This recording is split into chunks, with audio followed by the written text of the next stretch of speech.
Hello and welcome to the Pricing for the Planet week. In this session, this is the first session of day one. So you probably just watched the first roundtable about this critical topic, sustainability, where to start and what to do. So we continue in this path with this very important interview/session. And because this subject is so critical, I will make it a podcast episode. Yes, I'm breaking the rule, but it's because I'm convinced that this episode and this session will bring you so much value. So today I'm with Nicolai. Thank you so much for being here with us. Thank you for inviting me. Nicolai, maybe you can start by, doing a quick introduction of who you are, kind of like what is your journey, what is your path. And I know that you want to announce that you are about to publish a very interesting book. That's correct, Fabian. So my background is I've basically worked in consulting for some 25 years, specializing in commercial strategy and the different commercial topics linked to growth. You could say sales, marketing, pricing, and especially pricing, of course, is an area that Simon-Kucher is well known for.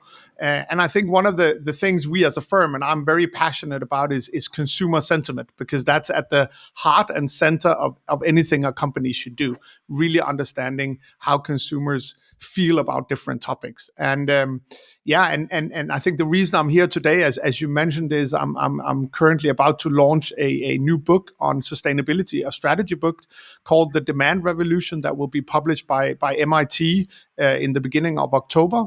And the reason I went on that journey to write a book is I found this really interesting conversation with CEO and boards where they were asking, why aren't their sustainability efforts succeeding? Why can't they get the premium that was in the initial business case for green products? And at the same time, in our studies, we saw how consumers are getting more and more interested in sustainability. So there was this kind of disconnect, and we found it really interesting to look into that, to see if we could help companies figure out how to go green in a profitable way. Awesome. So during this week, the objective is really to share about sustainability, where to start and what to do. So maybe before going too deep into the book and all your knowledge, can you spend maybe 1 minute describing very quickly, if you have to start from scratch around sustainability, you do what and you start with what? Yeah, that's not an easy question, but you could say that, anything around strategy should really focus on your core capabilities and strengths. It's very difficult to scratch from scratch if you're a big company and kind of do a clean state and redesign your entire business model and ecosystem. So the best way to start is really understand, do you have some advantages already in terms of sustainability? Now, there are many companies that we interviewed for a book that actually used inherent advantages in order to become or build their sustainability strategy. As an example, there's a French company that you might be familiar with called Fnac Darty.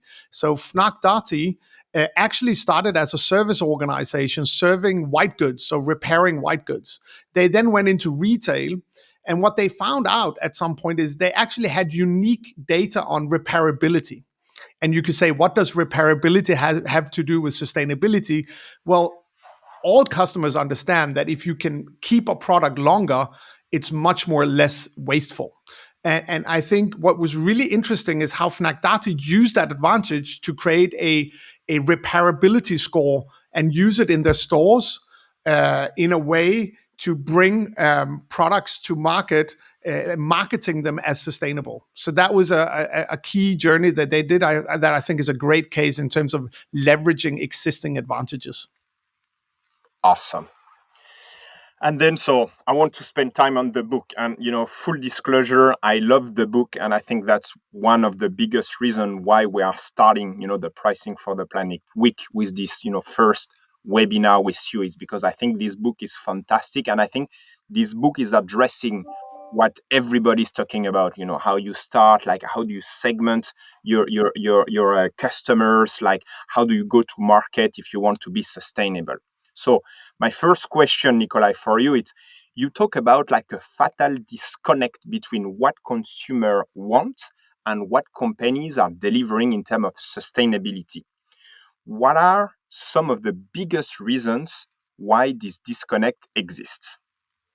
Yeah, that's an excellent question, and this was also one of the key things we needed to find out as part of the work we did. And what we found was really interesting. That there are kind of two things that really is a disconnect with consumers, and one is the notion that consumers need to pay a significant premium for green products.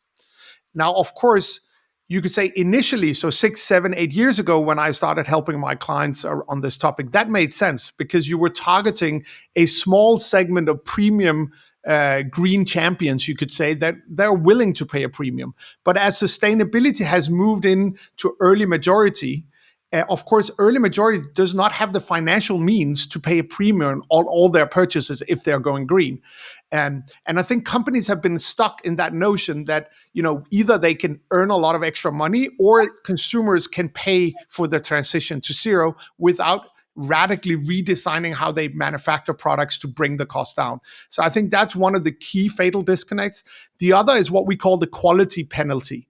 So again, that made sense if you were targeting another narrow segment, which is, you could say, the planet savers. So the consumers that almost have a radical approach to this, that would rather not take a plane than a green plane or a flight, or they would rather take a train or a bicycle or not travel at all in order to bring down their CO2 footprint.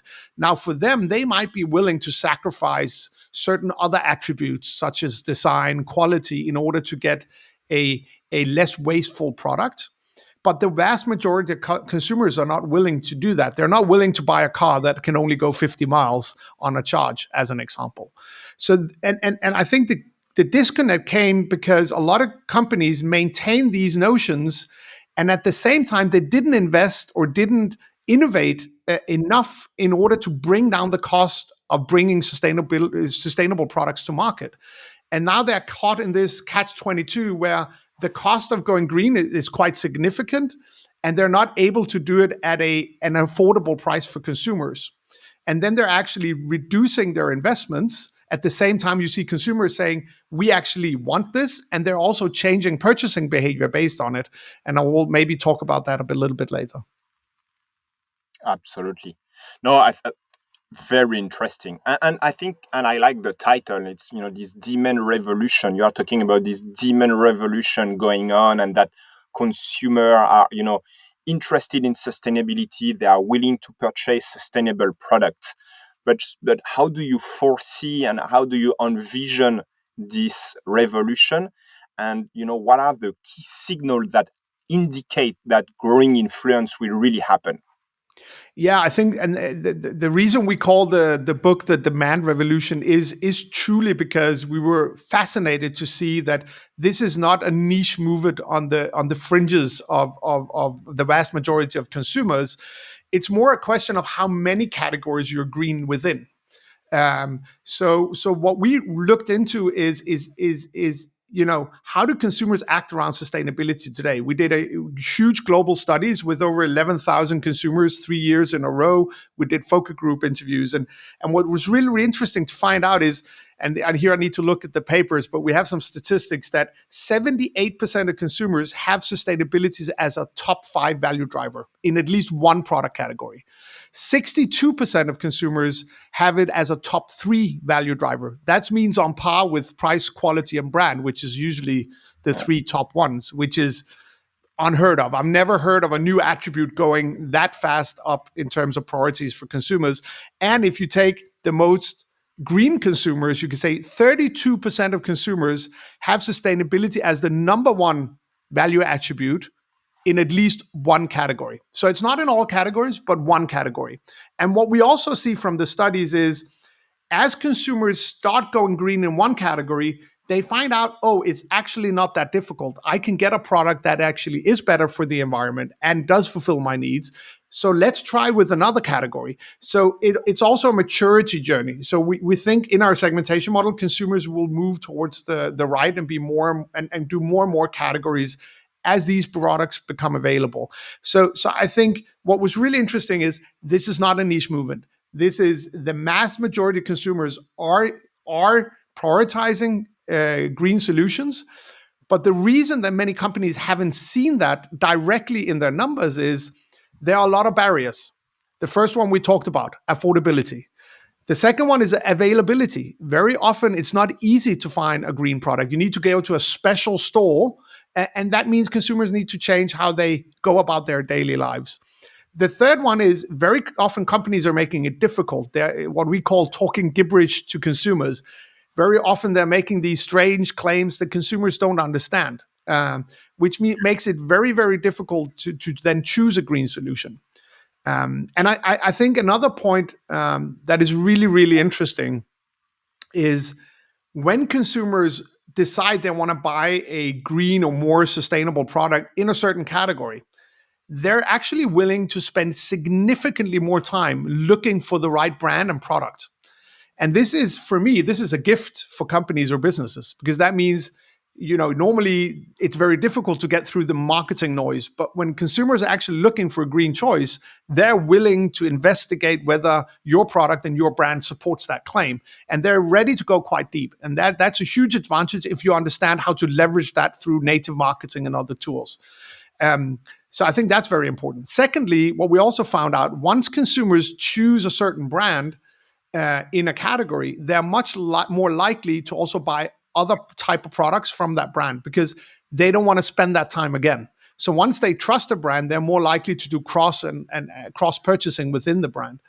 And thirdly, they're also much more likely to advocate for that brand because they're not only advocating the brand, they're advocating their personal choice. So there are other positive attributes. So there are many, many things that makes consumers that want to buy green in a category very, very interesting for companies in terms of lifetime value of that consumer. That's incredible. And thanks for sharing that with us today. Again, and I think we are going into the part of the book that I love the most, because you identified 8 distinct consumer archetypes based on their commitment to sustainability. Can you explain what are those 8 segments and how you organize those 8 archetypes? Absolutely. So I think one of the key things. So we didn't want to test willingness to pay, and for the listeners that understand what that is, that's a rather theoretical term. But naturally, if you want to do that properly, you need to do it on specific products. It's very difficult to do on category or segment level, and of course that means that is a lot of analysis to do and almost impossible. Naturally, we do it in projects for specific clients, but it's actually not a very good measure in terms of building a segmentation model. What we more looked at is the one area that I talked about is in how many categories is sustainability a top 5 purchasing criteria. So that was one axis, because that says something about how important it is in how many categories. The more mature you are as a green consumer, the more categories you have this as a criteria. The other one is not how much you're willing to pay, but if you're willing to pay more. And in how many categories? So are you willing to pay more in one category or in many categories of purchases? And I think that really was an interesting way of segmenting the consumers. And what we found out was these 8 segments, right? And of course, I already talked about the green champions. They're the one in the top right corner. They're the customers that wants to be green in all categories. It's a top purchasing criteria. And they're also willing to pay more. If possible, financially possible. So they're very, very interested. They're very educated. They're really trying to make a choice here. And then we also talked about the planet savers. So they're as dedicated and maybe sometimes even more than green champions, but they're normally not willing to pay more. They will probably, instead of making a purchase, refrain from a purchase because that's even better for the environment. So they're a bit radical almost, or at least it's a very different target group. So they might be much more into thrifting, secondhand, buying old furniture and renovating it. So finding ways of bringing down their CO2 footprint. That's a market in itself, but it's a different kind of market. And then on the other end, you have the non-believers naturally. They're around 15% of consumers across North America and Western Europe. and they're very skeptical to this naturally, and are not willing to they're not willing to pay a premium in any category, and it's not a top five purchasing criteria. That doesn't mean they're immune. It doesn't mean that they don't follow basic thing around, yeah, I don't like waste either. They're just not willing to, it's not an important thing when they're making purchases. And then we get into maybe the more interesting mass of consumers, which is more than 60% of consumers. And here we have some really interesting segments. So if you go from the bottom, so the more skeptical, you have what we call the skeptics. So they're actually not skeptical about climate change. They believe in climate change, and they're dedicated to sustainability, but they're skeptical to whether they can make a difference, and whether they can trust the companies. There's been a lot of greenwashing. They're not really looking a lot into it, so they're basically saying, yeah, but what difference do I make? So it's more kind of a choice from their side. And of course, there you need to start slowly and find categories that is more dedicated towards maybe personal well-being, because that has more of a personal impact for them.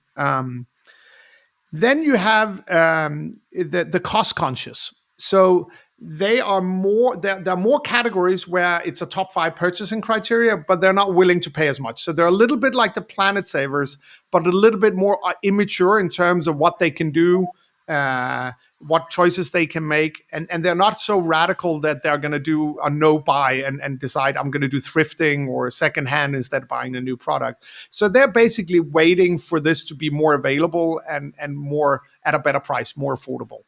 And until that is possible, it's very difficult to win that segment.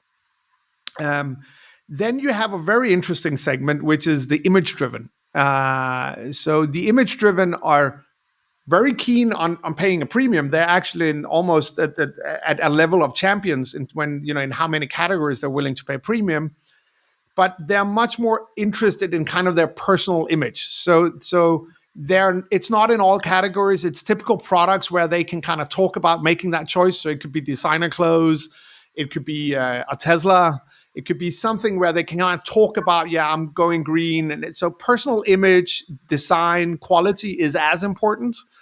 But a very interesting category, especially for companies that build this into their brand and kind of higher end brands. And then we have two other segments. We have the thoughtfuls and the selectives. So the selectives are on a similar level in terms of how many categories. This is top five as the skeptics, but they're more selective in terms of okay, I'm going to choose to do it here and here in these categories.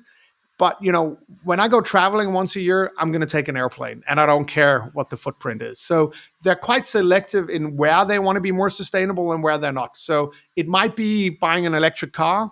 It might be, I'm really going to do recycling and think about less wasteful products in a certain category. Or they will say, I'm going to do more secondhand or more quality clothes, but it's in certain categories. The others, they're not mature enough to kind of go into those categories yet. And then you have the thoughtful. The thoughtful are probably the most analytical of the consumer segments. They really spend time analyzing, understanding this. Typically also the ones that would, you could say, buy solar cells, understand, how many years it takes to pay them off. So really CapEx versus OpEx spending as a consumer is something they enjoy. So they're very thoughtful about where they go in, but they want to go green, but they're also quite analytical in terms, but is that truly a more green choice? So those are, that was a few minutes on the different segments. I hope that helps a little bit. Yeah, and I think this is very helpful because from my point of view, there is a lot of confusion and there is a lot of noise. So I think your study is right on like, some will don't care, some care a lot, and some are ready to pay a lot of money. But in the general population, they will say, yeah, you have 10 or 15% of the population ready to pay, and the rest they don't care. No, it's much more complicated and much more granular than that. So I think your study is right on. Maybe You're sorry. absolutely right, Fabian. And maybe just one add-on to this, which I find quite interesting.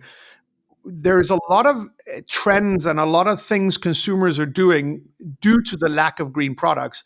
And I think a lot of businesses aren't seeing this. So there's a whole trend around from volume to value. There's a whole trend around linear to circular, secondhand, using clothing. And those segments are increasing with 3, 4, 5 times what the normal market is. You also have shared economy, like the Airbnb, car sharing. All of that, of course, is a trend in terms of you can save money on your home, but it's as much a sustainability trend because we're sharing resources. So I think you shouldn't underestimate the other trends that support this mega trend. Absolutely. And did you see, maybe if we zoom, one level, because I always get this question between Europe and the US and Asia. Do you see a big differences between the different continents, or actually this is not that true? Yeah, so very interesting question again. So we decided to exclude Asia, South America, Africa from our studies, and the reason was it was online studies, so it's very difficult to get the right segments and target groups. It was mostly high end income groups, and so we decided to not focus on that. So we focused on North America and Europe. And what was really interesting is, if you look at demographics, for example, there's a lot of statements out there the young generation is more dedicated to sustainability than older generations. Actually, we debunk that completely in our studies. It actually shows that the older generation, so once you become past kids, so your kids move from home and get grandchildren, you're actually sometimes more dedicated, or at least on level with young people. The only actually dip we saw in terms of changing purchasing behavior and becoming less or more green was when you get kids. And I think that's a cost question, right? When you get kids, you need maybe 1 car, 2 cars, you need a house. You start spending a lot of resources, and you can't afford to be green at that stage in your life, at least for many consumers. So that was really interesting. So it has nothing to do with age. It has nothing to do with income groups. It has nothing to do with countryside versus cities. So all of that was pretty much on the same level. One of the big differences we noticed, though, by country was who do consumers think bear the primary responsibility for making sure we go green. So if you take my own areas of Scandinavia, a lot of consumers said, "Oh, that's the local politicians. They need to make rules because we're quite socialist society, pay high taxes. So there's kind of, oh, they should kind of help with the transition." If you take Southern Europe, it was much more. It's a personal choice. I can make a difference. If I go green, then companies will be forced to make those products. And in the US, it was kind of a mix of personal choice and businesses, because in the US there's been a lot of movies about companies in terms of sugar and bad products, processed food. A lot of these documentaries has really impacted the American consumers to be more selective and putting more responsibility in terms of the companies they choose to trade with. So that was an interesting difference. But other than that, there was actually not a lot of difference. Perfect and awesome. And for the audience, I think on day 2 of the Pricing for the Planet week, we will deep dive really on around market study, conjoint analysis. So you can come back tomorrow and get even more information about that. Now, if we are coming back to our question today, it was really what to do and where to start around sustainability. And Nicolai, in your book, you are mentioning 6 key strategic plays. And I think those are exactly the answer of this big question. Thank you. Yeah, I think, and there might be more than 6, but at least we found 6 really interesting strategic plays. And what we try to do is create strategic plays that are inherently easy to attack as a company and can be related to the position you have, as the Fnac Darty example, right? So the different strategic plays we had. So the first one is longevity. That's the one I mentioned with Fnac Darty. I have another example, which is Bang & Olufsen, the very known premium hi-fi brand from Denmark, which really have design for life philosophy, right? So they want to create classics, and then they want to make sure that those classics can be upgraded with new software, with new with new interior. And that's, of course, that means you can have it for generations. And there's nothing better for the environment than a product that lasts for generations. So that's kind of the longevity play. And I think what's really interesting there is, I think the days where you could design for failure products. So we all know the example, I think, of a printer where there's a chip inside, and once you print it a certain amount of pages, it dies, even though it's actually a useful product. I think those days are about to stop. I think companies really need to think about how can we create longer lasting products with more quality, and I think consumers are willing to pay for it if you can make the right arguments. Um, then, of course, you have a brand play. So that's another play you can do, and that's more building it into your core strategy. It's basically taking sustainability as the position within your industry or your segment. Of course, you have Patagonia as something everybody would mention. In terms of automotive, I would also say that Porsche is really looking at taking a position to be a green car company, both not only in terms of electrification, but also in terms of green aluminum and other things. So this is really taking a position as being recognized as the most green solution in the industry, similar to what Volvo has done on safety when it comes to cars. So they're seen as the safety brand. And then, of course, you can do a mass affordability play. So that's really thinking, I want to really take this to the broad market. I want to be the company that brings down cost of sustainability. Now, that's, of course, not possible in all industries on your own. Sometimes you need to transform the entire industry. But I think a company that's really trying to do this is Tesla. They have a clear statement. They want to bring down the cost of electricity, make it affordable for consumers. And we see that with Model Y, Model 3, and their continued progress towards what they call Model 2. So they're a great example of this. The challenge with this is not just designing a new product. This is, in most cases, designing a new business model or even extended ecosystem.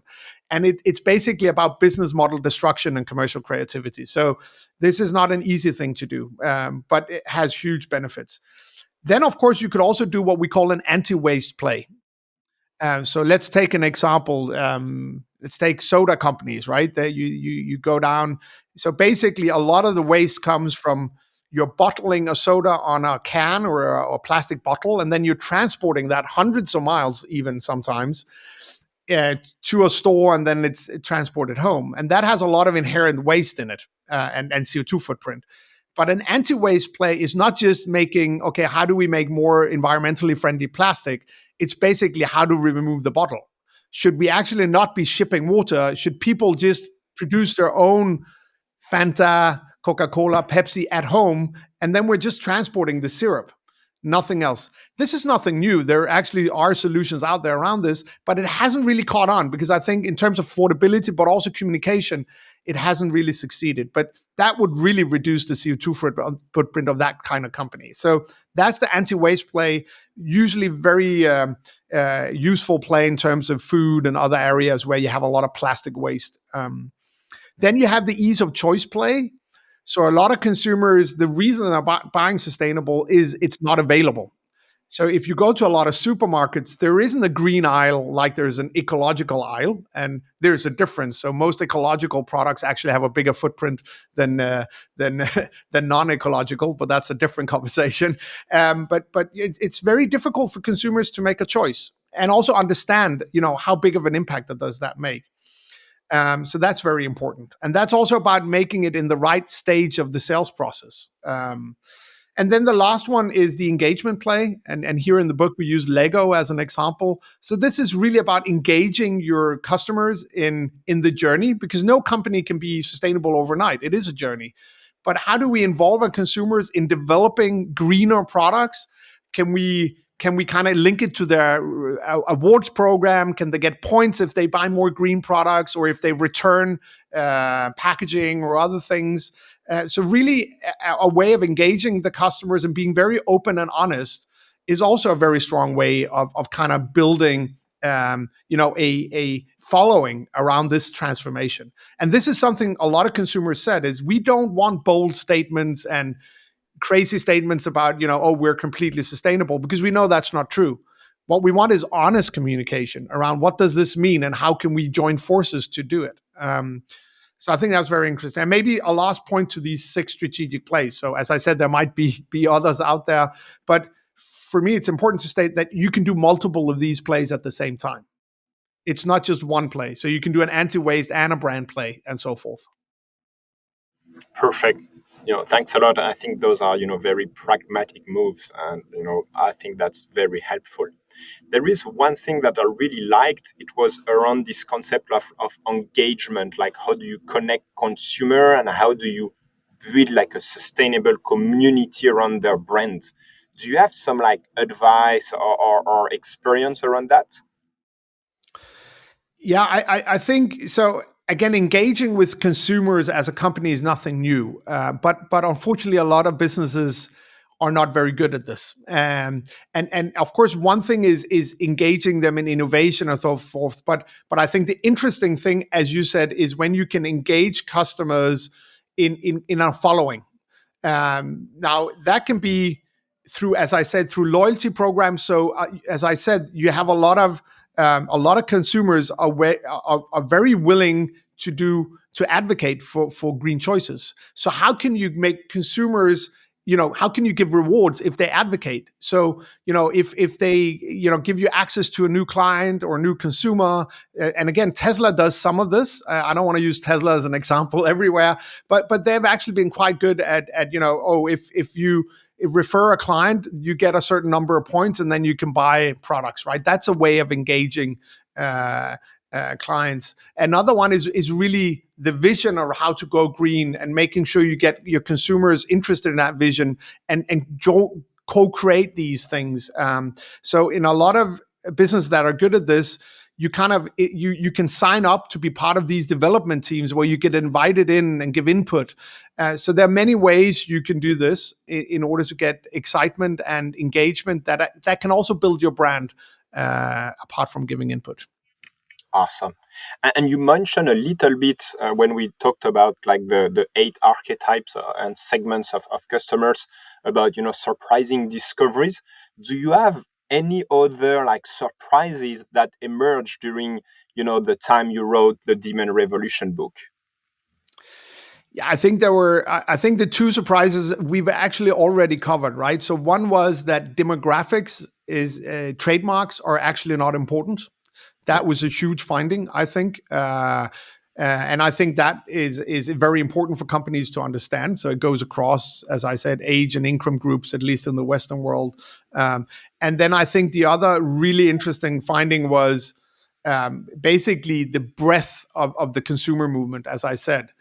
When I initially started the book, we thought this is, as you said, this might only be, a certain percentage of the market. But what we found out, this is actually a massive consumer movement, and that's why we call it the demand revolution. It's the first time that I've seen a transformative megatrend that is consumer driven, not technology driven.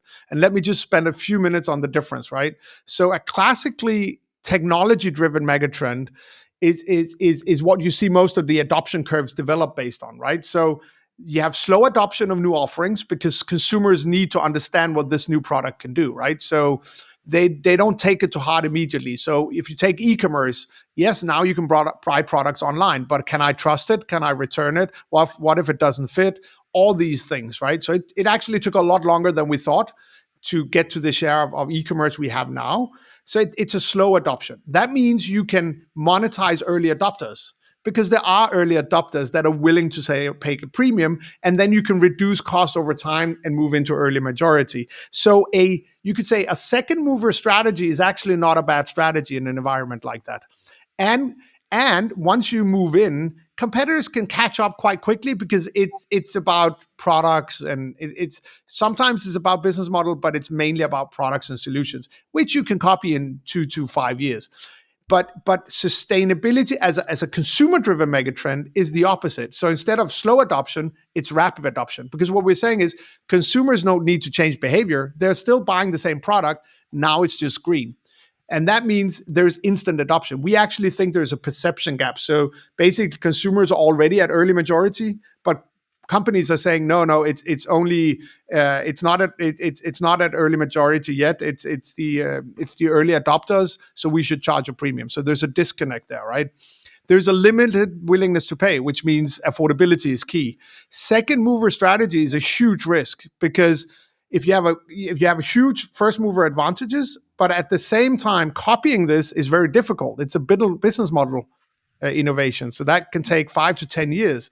So you might risk being in a situation where you're rapidly losing volume on your black products and you're not getting enough volume on your green products because you came in too late and at a too high cost. And I think you could argue that this is what we're seeing in the automotive industry currently, but we also saw it in terms of solar cells. Now it's primarily driven by the Chinese. I know there are other arguments around government subsidies and things, but it's really dominated by very few players. Yeah. So those are some of the things that I found really interesting as working through the book. Yeah, I love, I think this concept is very interesting, Nicolai, because, yeah, I think I've never thought that where, like, yeah, you always think about early adopters and, the curve of, like selling your product because it's technology driven. But yeah, we've never seen like a market driven like transformation like the one we see for sustainability. That's super interesting. And Nicolai, maybe last question. So, what are the key insights and recommendation that you would offer to companies looking to begin their sustainability journey? Yeah, I think again I'm going to repeat myself a bit here, but I think it's important. So the most important thing when you're starting this is really to understand your existing strategic position and leverage that. And let me use another example of a client we work for, and I can't mention client names, but we work for one of the world's biggest aluminum producers. They produce a lot of this aluminum already through water power, which means it's inherently sustainable. Uh, and the question was, but how do we then leverage this existing advantage to expand our position in this area, right? So I think it's very important to understand where do you have an existing advantage you can benefit from, and then use that as the basis for the different strategic plays you then choose. I think that's the first step. The second step, and the one of the biggest mistakes I think companies are making, and this is because it's difficult, it's how are you going to dismantle a profitable business model in a slow, controlled manner while building a new business model, because that's what you need to do in most industries. And this is what happened to Kodak as an example. They knew what was coming. It wasn't because they didn't know what was coming. Their failure was the lack of ability to dismantle one of the most profitable ecosystems in the world, which was the film business. So I think that's very, very important. So there are two things you need to do. You need to say, how can we be radically bold in how to bring sustainable products to market at an affordable price point? What do we need to do? Do we need to cut middlemen? Do we need to find a completely new way of producing this product? And you need a radical approach, because in many industries, you need to reduce the cost by 50, 60%. At the same time, you need this ability to dismantle an existing model in a good way that means your investors are not going to flee, right? But this is also why I think there is an inherent advantage for family-owned companies or PE-owned companies in this process. So the companies that have owners that have a more long-term view of this are much more likely to succeed than existing big companies. And we've seen that with many megatrends over the years. I mean, a startup like Amazon, who didn't make money for many, many years, that was okay, because that was kind of the reason for investors to go in is, we're ready. We know you're not making money, but we think you're going to take a huge market share. And similar, if you're family owned, you can sacrifice current profits for future profits without other investors getting angry. But of course, on a quarterly by quarterly basis, most CEOs will have a difficult time doing that and convincing investors this is a good and important choice. So those are some things you need to solve, and this is where you need to start. Perfect. Nicolai, thank you so much. So, two things. Where can we buy the book? And I think you have a newsletter on LinkedIn, right, about it? Absolutely. So we have a bi-weekly newsletter on LinkedIn. So you can visit my profile. Just look for Nicolai Broby Eckert, and you'll find me on LinkedIn. And we have a bi-weekly newsletter that is based on the book, but naturally we add more cases, more insights, also from my colleagues on this topic, and also dig deeper into monetization and other areas of sustainability. And then, of course, the book is available on Amazon and many other outlets around the world. So just go in, type in the Demand Revolution. It's going to be published the 8th of October, but already now you can pre-order your copy of the book. Yeah. Perfect. So again, thank you so much. I think it was a perfect fit into this first day of the Pricing for the Planet week. Again, the topic of the first day was really like transforming green initiative into financial gains. I think based on what Nikolai said, we have a clear answer that yes, it's not a dream, it's a reality. You can really leverage sustainability for your business. The next webinar for this first day will be actually the reuse of a podcast that we've done with Stency Wellen. She's a funding director of the Center for Sustainable Business at NYU Stern, and she's talking about ROSI, the return on sustainable investment. And that will be kind of a wrap of this first day of the Pricing for the Planet week. Again, this episode will be we are breaking the rule will be a podcast episode as well. So if you are listening to the podcast, please continue the learning journey with Pricing for the Planet. We will also put some information about Nicolai's book on the Pricing for the Planet learning platform, because we have an educational program through Pricing for the Planet. Now it's time to say a big thank you again, Nicola. Thank you so much. And for the audience, have a great rest of your day.